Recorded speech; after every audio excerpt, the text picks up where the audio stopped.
Olá, queridas amigas do ABC. Estamos juntos hoje para poder refletir de novo a respeito da Palavra de Deus. Eu acredito que você deve estar passando, assim como muitas outras pessoas, por um momento de talvez muita crise, dificuldade, medo, angústia. Essas últimas semanas realmente não têm sido semanas muito agradáveis, fáceis, pensando mundialmente no que está acontecendo e também localmente, aqui em Panambi, perto da nossa casa, dentro da nossa família. Eu não estou falando somente aqui a respeito do Covid, eu estou falando a respeito também do aumento de casos de suicídio, que tem com certeza agora enfervescido por causa do isolamento social, por causa das constantes notícias ruins. Muitas pessoas estão também sofrendo com quadros graves de ansiedade dentro de casa, depressão, estresse. O número tem aumentado muito. Eu acredito que esse tempo de quarentena ele tem feito muito mal para a cabeça de muitas pessoas. Mas o que leva uma pessoa a tirar a sua própria vida? Em que momento alguém desiste de viver e acredita que a morte é algo melhor? Hoje nós vamos refletir a respeito de um caso de suicídio que aconteceu na Bíblia, que é o caso de Judas. Eu sei que nós não estamos no Setembro Amarelo, eu sei que talvez esse tema a gente já conversou, mas diante de situações que nós vivemos, eu acredito que seja extremamente relevante falarmos sobre isso agora. Nós vamos estar lendo agora Mateus capítulo 27, versículo 1 até versículo 5. De manhã cedo, todos os chefes dos sacerdotes e líderes religiosos do povo tomaram a decisão de condenar Jesus à morte e, amarrando-o, levaram-no e o entregaram a Pilatos, o governador. Quando Judas, que o havia traído, viu que Jesus fora condenado, foi tomado de remorso e devolveu aos chefes dos sacerdotes e aos líderes religiosos as 30 moedas de prata e disse: Eu pequei, pois eu traí sangue inocente. E eles retrucaram: O que nos importa? E saindo, foi e enforcou-se. Até aqui nós vamos com a leitura do texto. Bom, o caso de Judas é um dos poucos casos na Bíblia que falam a respeito de suicídio.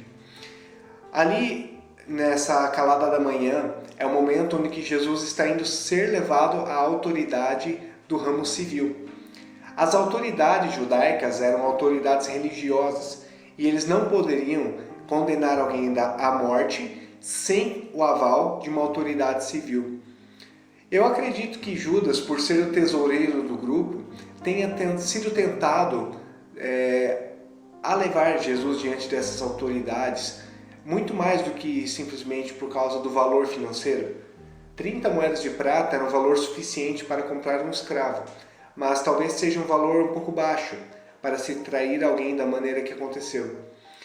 Eu acredito que Judas, vendo que Jesus era milagreiro, alguém que muitas vezes já havia se escapado ou até se desviado da prisão, agora fosse capaz de fazer isso de novo. Talvez Judas, no momento que entregou Jesus, pensou: mas o mestre consegue se livrar dessas correntes. Ele havia prometido que ele iria instaurar o reino de Israel e que ele faria o reino de Deus vir a esta terra. E Judas talvez acreditasse ainda que Jesus fosse algum revolucionário que iria se levantar contra o governo de uma maneira maravilhosa. Acontece que Jesus é condenado. Quando a manhã se aproxima, Judas percebe que aquilo é sério. E eu acredito que ele, tomado de um ímpeto de remorso, porque a Bíblia fala que ele sentiu remorso, ele foi até as autoridades judaicas para, de alguma forma, talvez até tentar libertar Jesus. Levou as moedas, devolveu no templo, disse: Eu traí sangue inocente. E sabe o que acontece? Aquelas autoridades dizem: mas isso é a culpa tua, azar é o seu. Isso não é nossa responsabilidade, nós lavamos as mãos. O plano era matar Jesus. Aquelas autoridades não iriam arredar o pé disso. E também não estavam nem um pouco interessados na consciência do Judas. O Judas não suportou a dor da traição Ele se suicidou. Mas por que alguém se suicida? Eu acredito que se nós pudermos comparar nossa vida, vamos agora dizer que este pombo aqui é a nossa emoção. A nossa emoção, ela se mantém voando, alto ou baixa. Geralmente nós vemos que quando uma pessoa está saudável, ela consegue ter um bom nível emocional. O que aconteceu com Judas foi que ele teve uma crise, porque de um lado da emoção está a razão. A razão é o fato concreto, é o que a nossa cabeça capta das coisas que já aconteceram, é a leitura que nós fazemos a respeito da nossa realidade e a respeito das consequências das atitudes que nós tomamos. E do outro lado está a imaginação. A imaginação é a capacidade que nós temos de estar sonhando, de estar projetando para o futuro.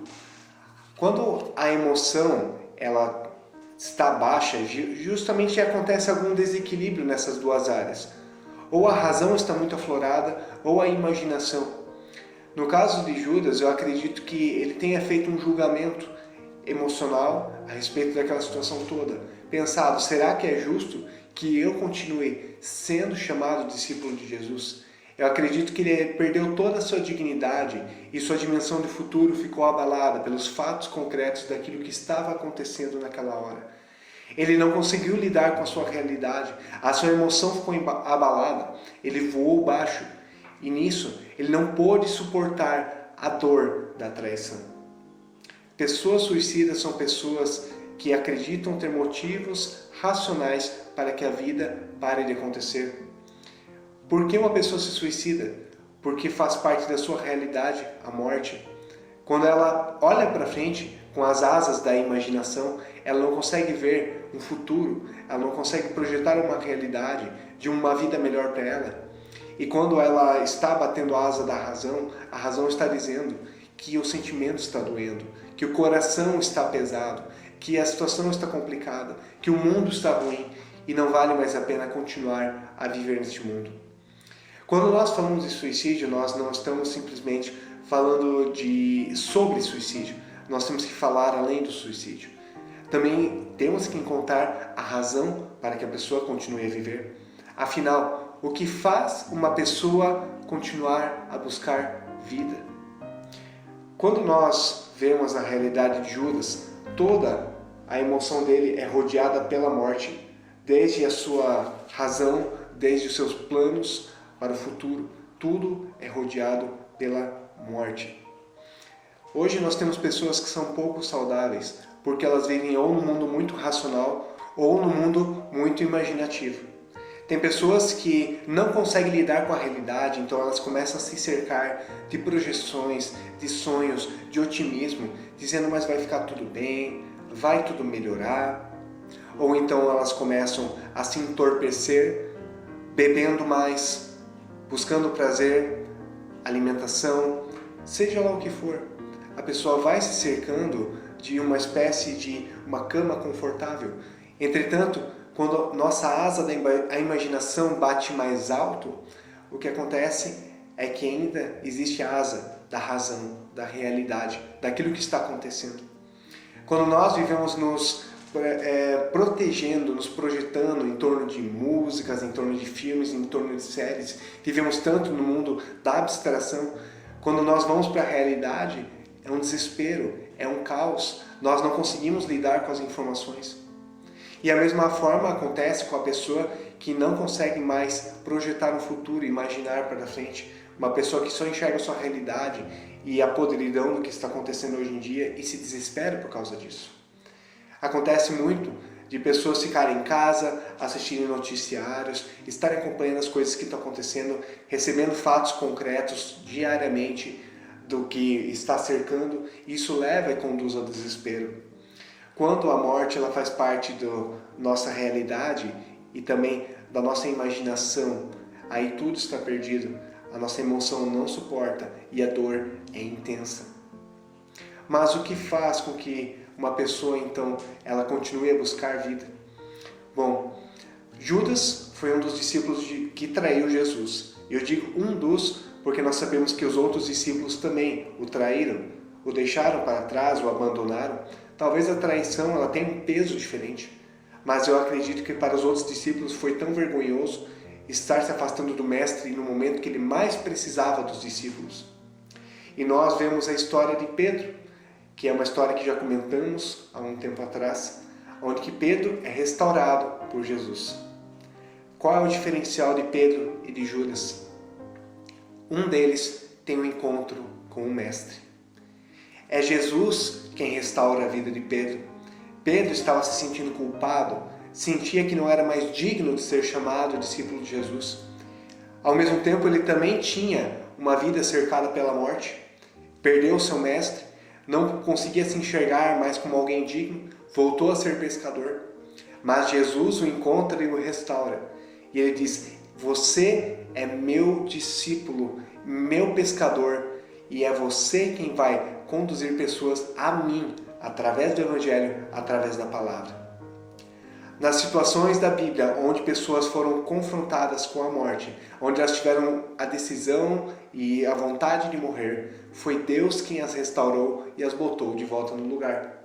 Aconteceu assim com Jó. Jó queria morrer, não aguentava mais aquela dor e Deus o restaurou.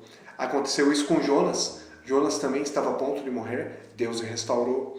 Aconteceu com Elias também. Elias também desejava a morte mais do que tudo e Deus o restaurou.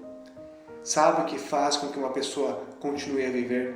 Um encontro concreto com Deus, um encontro com Jesus. Porque somente Ele pode alimentar as asas da nossa imaginação e nos fazer olhar para a razão, para a realidade, com um olhar que transcende as coisas ruins que têm acontecido. Nós sabemos que a vida não está fácil, mas ainda assim deixaremos de sonhar por causa das coisas que acontecem? Ou então iremos viver no mundo da lua, buscando nos cercar de confortos e prazeres para tentar amenizar o sentimento de dor? Nada disso serve para nós, porque nós sabemos que a realidade ela é nua e crua. Mas quem tem um encontro com o Senhor sabe que existem coisas muito além da nossa realidade e do que está acontecendo hoje. Quando nós pensamos em uma pessoa que ela voa alto, que a sua emoção está saudável, é porque a razão e a imaginação estão trabalhando juntas. E é dessa maneira que Deus ele quer conduzir os seus discípulos, dando a eles um objetivo concreto e também ajudando-os a lidar com a sua realidade caótica. Judas não teve um encontro com o Mestre e ele pensou que havia chegado o seu fim. Mas Pedro teve um encontro com o Mestre e a partir dali uma nova história. Você, minha amiga, precisa de Jesus. Você precisa de Deus na sua vida. Precisa de um encontro concreto com Ele para que você possa lidar com a realidade que você está vivendo. Para que você não viva no mundo da lua e nem no mundo do desespero, mas você viva no reino de Deus já e agora. Jesus te chama a ter um relacionamento com Ele. Ele te chama a entregar diante dele as suas angústias, as suas dores, para que Ele possa organizar a tua vida, te conduzir adiante, para que diante das novas notícias que vão chegar a cada dia, não vou ser otimista e dizer que vão ser boas, mas que você possa lidar com elas sem que a sua emoção esteja fragilizada e quebrada. Existem coisas muito perigosas, muito mais perigosas do que o próprio Covid, e elas podem estar aqui na nossa cabeça. Por isso é importante que Deus esteja guiando o nosso caminho e o nosso coração. Que no nosso imaginário, que na nossa realidade exista a vida e não somente morte. Não basta só falar sobre suicídio, é preciso falar sobre esperança. Se você hoje se sente cansada, angustiada, busca o Senhor. Pede para que Ele renove as suas forças. Se inspire no Senhor. Cuidado para que a sua mente não esteja o tempo todo cercada de morte, cercada de notícias a respeito de morte. Mas busque o Senhor, busque músicas, busque literatura, busque pessoas que vão poder te ajudar e caminhar contigo, para que você venha ter um encontro com Jesus. É somente Ele quem vai te dar a razão para lutar e continuar a viver. É Ele quem vai cuidar da tua emoção e do teu coração. quero te convidar para ter um momento de oração comigo. Senhor Deus, nós pedimos a Ti que nos abençoe e possa estar guardando a nossa vida. Que não permita, Senhor, que a nossa realidade ela se torne assim tão caótica ou mesmo fantasiosa que a gente deseje, Senhor, viver fora dela. Por favor, nos dê o Teu caminho, mostre-nos o Teu coração, a Tua vontade, conduza-nos pelas Tuas veredas e nós pedimos que Tu cuide também do nosso coração atribulado e cheio de angústia, de ansiedade. Nós queremos entregar tudo em Tuas mãos e pedir, Senhor, conduza a nossa vida. Em Teu nome que nós oramos. Amém. Quero desejar a você uma ótima semana e que Deus esteja contigo.